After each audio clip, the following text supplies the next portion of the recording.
What's going on, everyone? Jeremy here from the Quartering, and uh-oh, Netflix, uh-oh.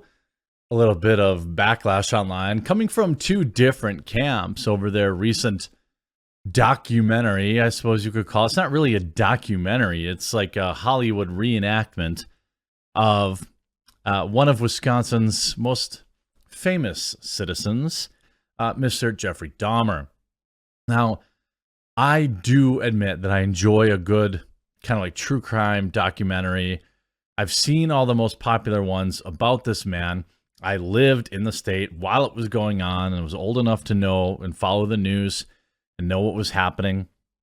And I guess perhaps it's a little more interesting to me because of that. But now Netflix is getting some serious backlash from two different groups. The first, the LGBTQ community, who doesn't want to be associated with the man who was clearly a member of that LGBTQ community. He engaged in all sorts of activities that proved it. By the way, I thought the series was not as good as people say. I watched like through the first 4 episodes, and it like really had not broken any new ground. It was just like a stylized Hollywood version of everything we already knew from the other documentaries. But people say it gets better. Maybe I'll give it a chance. But Netflix hit with backlash after tagging Dahmer series as LGBTQ.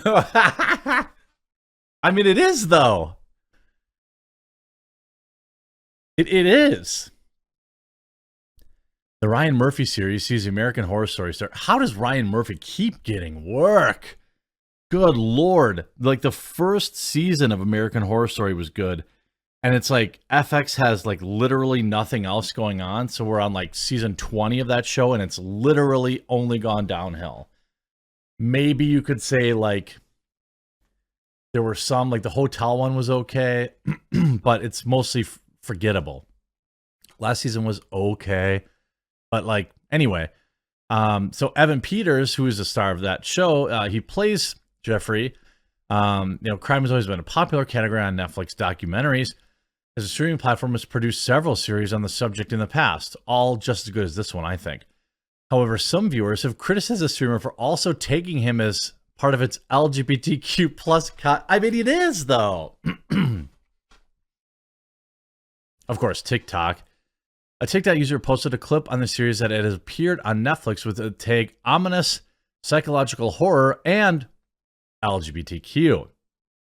They question why the F Netflix made the decision to tag the series as LGBTQ plus content and said that it's not the representation we're looking for. Well, guess what? You get the good with the bad.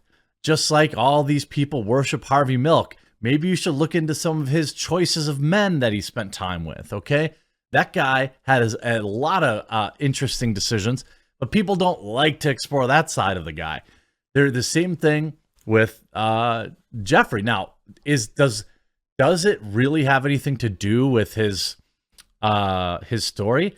I believe it does, in fact, because the fact of the matter was he went to like gay bars and targeted those men. He loved men. He was, closeted. The things that he did. I mean, it was all that, Imagine clicking on the LGBTQ category and this is what you get. Not Netflix labeling the Dahmer story with LGBTQ plus stories, but it is an LGBTQ plus story. I don't get it. What do you want? You want only positive representation? Now, he met many of his victims as bus stops, bookstores, and bars, and shopping malls. Yeah, but he was also exclusively targeting men, whom which he would often engage in LGBTQ plus activities. Now, of course, it left a lasting mark on the Milwaukee's LGBTQ plus community. BJ Daniels, a drag performer, told WISN that he remembered working in the city during his crime spree. He performed at what used to be Club 219, a gay bar where he picked up victims. The drag performer won women asking if he had seen her son, who later turned out to be one of the people that he removed from this planet. I mean, yeah, it was a big deal in Wisconsin. But of course, you get. I mean, it was his story is undeniably an LGBTQ story. It is undeniably that, because it drove his decision making. Maybe he had like a deep sense of self-hatred. You know, his father was very buttoned up and religious, and maybe it had all of those, but it's undoubtedly a part of his story. But then also, it's getting backlash because people are calling the dramatization a, quote, re-traumatizing for the victims' families. Now, that may be fair. It may be a fair thing to say, but also nobody's forcing you to watch it. Like, you don't have to watch it. And it's pretty easy, like, not to watch it. You just don't open the program. Sure, maybe people are talking about it. It is pretty buzzworthy. I've had people, of course, where we live, and it's come up, out in public a few times. Like, oh, have you seen this? Have you watched this? But one part of it, I'm nearly done with the show on Netflix. I just need to know why they continue to humanize and even victimize these evil people every single time. Someone else said, wait, why has Netflix remade a documentary? I also think the biggest crime of this documentary is that it spends at least the first 4 or 5 episodes, which I watched, rehashing basically the most well-known facts about the case that everybody knows, that they didn't need to. Jeffrey, as if there's not already 3 previous documentaries over it. Capitalism is sick, and this is really disturbing to the victims. What? How many,